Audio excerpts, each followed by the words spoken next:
training side of this. So I explained why we're using the crate. Now I'm going to show you how to get him out of it, what your expectations are going to be when getting him out of it, and the benefits. Well, I'm setting a tone.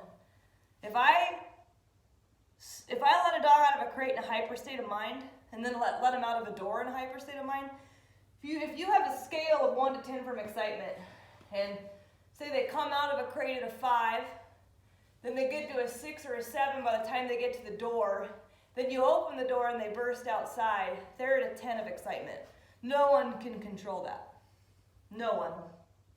Not unless you want to use brute force, which I don't think you do. So instead of going about it that way, I'm setting a tone and I'm going to say, okay, 1 of excitement here, and then I'm going to get you out and you're going to stay at a 1. And then we're going to go to the door, and I know you're going to get a little bit of excitement from that, but we're going to bring you back down to a 1. And then we're going to go outside, and so walking outside automatically gets them a little excited. It's just part of their nature. But you're going to go from a 1 to a 3, 4, or 5 instead of a 7 to a 10. So yeah, you might be a little bit more excited, but you're going to have a hell of a lot more access to his brain. So that's why I'm going about it this way. I think this is the most important part of my training because I'm setting the tone. If I don't set the right tone, I start off on the wrong foot. If I set the right tone and I start out on the right foot, I have way less to manage in the long run. So I'm going to go ahead and say that this might be one of the most important things to focus on, to learn, and really, really kind of get into a habit of, and to be patient over, you know. Don't rush it. Take your time. So I'm going to open this up, and I'm going to grab my long line and get my e-collar ready. Cesar has decided that he doesn't want me to put a leash on him when he gets out of his crate. And he doesn't want me to put his e-collar on him when he gets out of the crate because those two things control him. So I've been having to use some food to create a bit more positive association because, you know, it is a German Shepherd's nature to want to try to control things. So he is understandably trying to deny the tools that I have used to control him. So, I got my treats ready. I don't think you're going to have to do this, but maybe you will. I'm just going to show you what I'm doing. You notice he's already laying down and being a really good boy.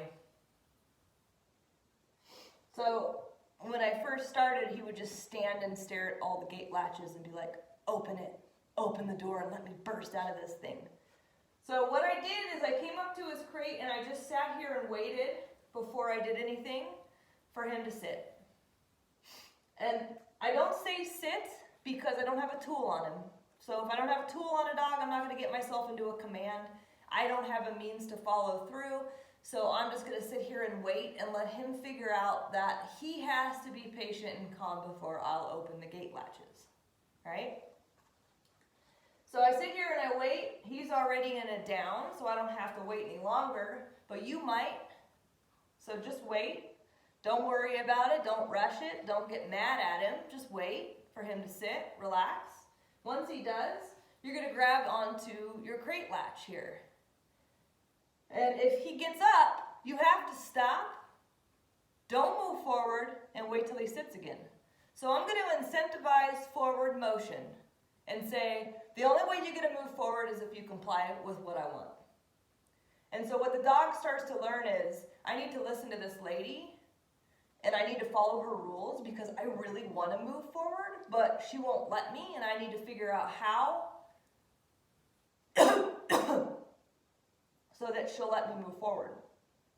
Now, a lot of times, excuse me, my throat is dry. A lot of times, the reason why a lot of dogs shoot out of crates is because there is none of this. And so they get to keep moving forward in their brain and shoot out, and they don't have to think about anything in order to get out of the crate. That's how you get them more and more excited. In this fashion, I am using forward momentum as a motivator to get what I want, and he has to calm down in order to move forward. So this is going to help everyone in the long run. And help his association with his handler, right? So I go and now that he's staying down and he's not trying to push the gate latch open, he's not breaking his sit, you know, all that kind of stuff. So I'm going to go ahead and unlatch it. At any point during those motions, he breaks his sit or otherwise gets worked up, you're going to stop moving forward and wait for him to settle. Don't tell him to, just wait for it. Door open doesn't mean go, so I want to be able to open this crate door with ease without him like trying to bolt. If he did, you would just close it back up and wait for him to settle down again. So you can see I use forward momentum to get what I'm looking for, and I back up to de-incentivize behaviors I don't want.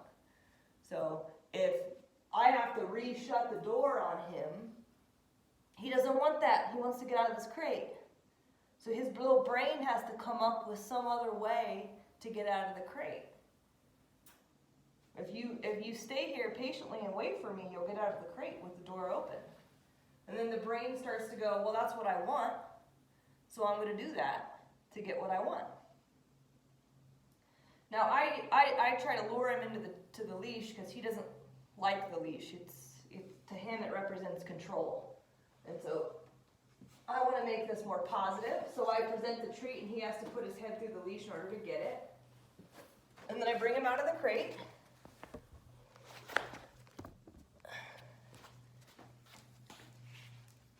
Now, with Dave,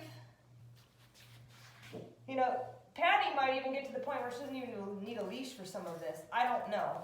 I haven't seen how he is at home. But with Dave, you're going to definitely need a leash. If Patty has to yell to get any of these results, she needs a leash too. I don't want to have to yell at my dog to get compliance. I just want him to do it because it's their rules. And they're willing to, right? So he also doesn't like me putting on the collar. I can tell that the sun is making this video annoying. So I'll get out of this view here in a second. But what I've been doing is putting the leash like this, or the e-collar like this, and he has to put his nose through it to get the treat. So that, again, I'm making a more positive association with the e-collar. He was ducking his head and trying to get away from it. You know, this e-collar has never even been corrected on it. It's so gentle. But they understand that these tools are controlling them.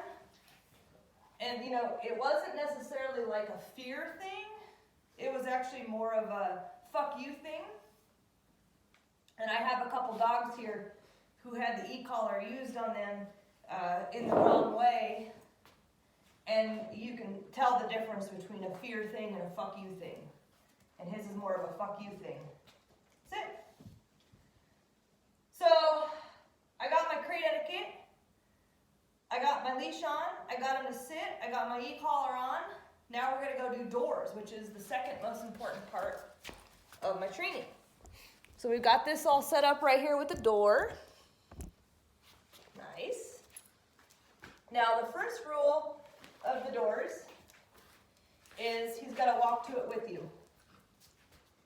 And this guy, I feel like the first 5 minutes of every training session, he's lost.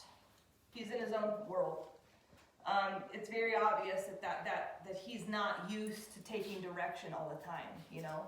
So he kind of starts to get into this frenzy of, how do I get to the next step? I don't really want to look at you. And the best thing you can do for your relationship is say, hey, we're a team. Look at me from the starting point to the end point. It's a pack, right? So this is the quickest way to build relevancy. So the first rule is he's got to walk to the door with me. Let's go. If I stop and he keeps going, come to the door, that's not him walking with me. That's him trying to get to the door first. And you know, that is a conversation, right? When they get to the door first, what they're saying is, sit. When they get to the door first, what they're saying is, I beat you to the door first, open the door for me and let me out. So, huge misperception in the dog world is the dog, sit. Hey, do you want water?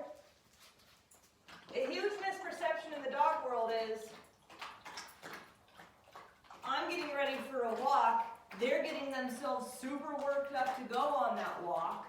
They're already at the door, worked up, telling me to let them out the door. And you follow through with that. Not only are you setting the tone for the wrong state of mind, which is a heightened, excited state of prey drive, but also you're listening to your dog's demands. Open the door for me, let's go. So instead of being more casual and exciting and not paying attention to your dog to the point where they've gone to those lengths, it's more important that you walk to the door together. So for me, if I was getting ready for a hike, it would look more like stay on your place until I'm ready. Or I'm getting you out of the crate, I just got home from work. And in either of those situations, you're going to calmly walk to the door with me, not beat me there. So that's step one. Now what you saw me do is when I first went to the door and he shot out in front of me, I turned around and went the other way.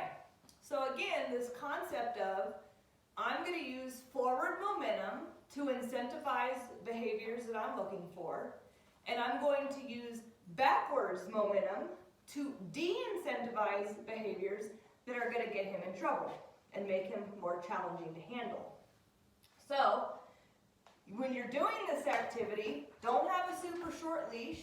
Don't put a shit ton of leash pressure on him, because if you do, you're forcing it. He's not doing it. So you'll notice my leash is extremely loose, and I'm walking to the door, and I'm basically in my mind saying, what decision are you going to make? Me or the door? And if he chooses the door, you got to move backwards. You could either do a let's go, or you could back up and do a Cesar calm here. Let's go. Now when he meets you at the door the way he wants, see, look, come. I'm going to do a Cesar here, here.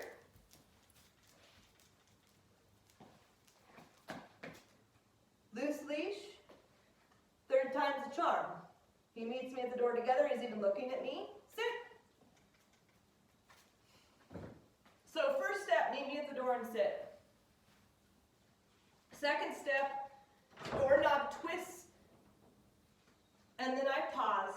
I want them to process that. Because a lot of the times, especially with him at first, the door twisting meant burst out the door. So what I need to do, sit.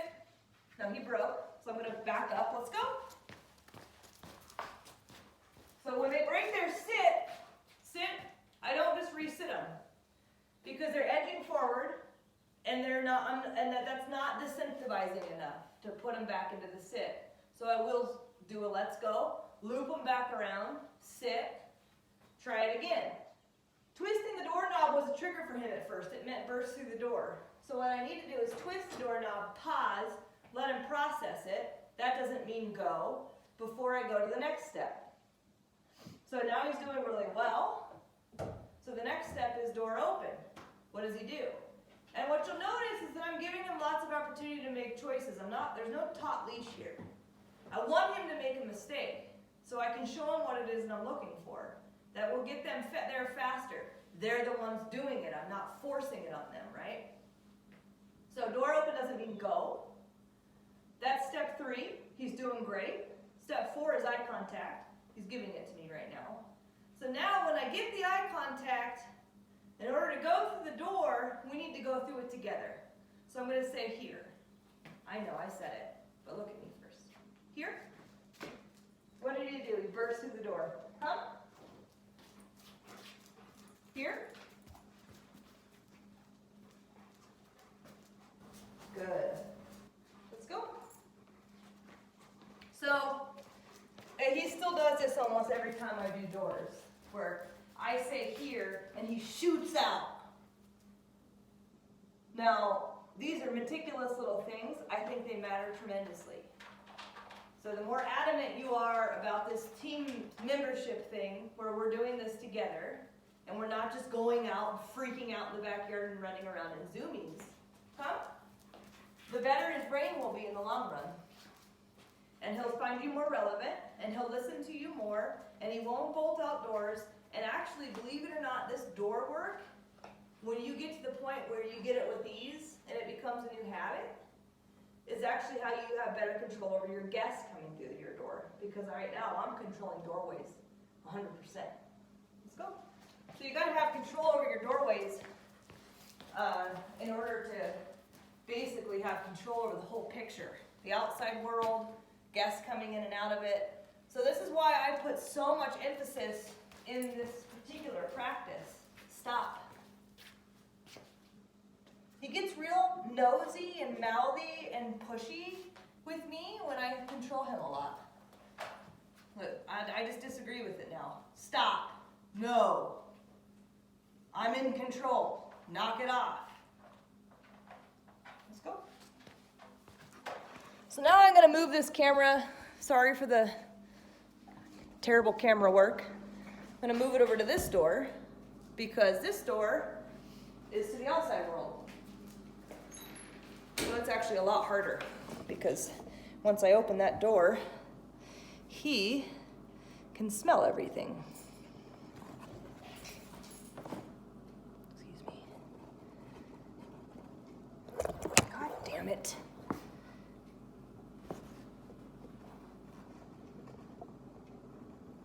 Sorry to get for a shitty tripod and terrible camera work. All right. Hopefully no one got sick on that adventure. All right, so first thing, we're gonna walk to the door together. What is he gonna do? Good, that's what I want. Sit. If I didn't want that, because he came over here and shot forward like that, come, then I'm gonna back him up and start him over again. Here. Sit. Good. Step one, walk to the door together. Sit. Step two, twist the doorknob. What's he gonna do? Perfect. He didn't break or anticipate. Oh, there he went. Come. Here.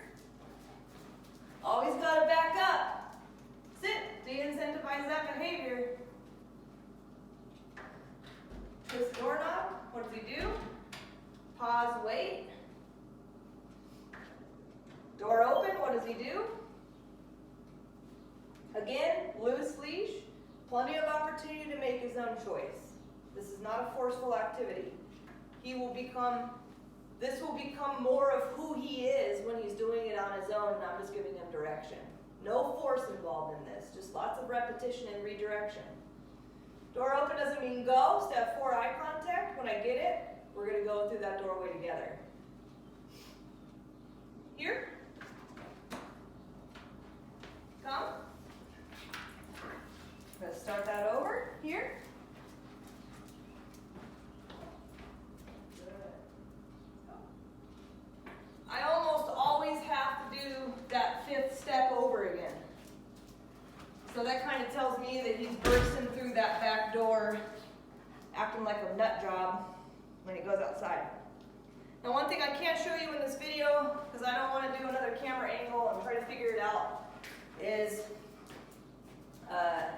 after we get through that door nicely, I will do another check-in where either I have him sit and give me eye contact, or he may have even taken the line. I have to recall him back to me and make him sit and give me eye contact, and then I say go potty.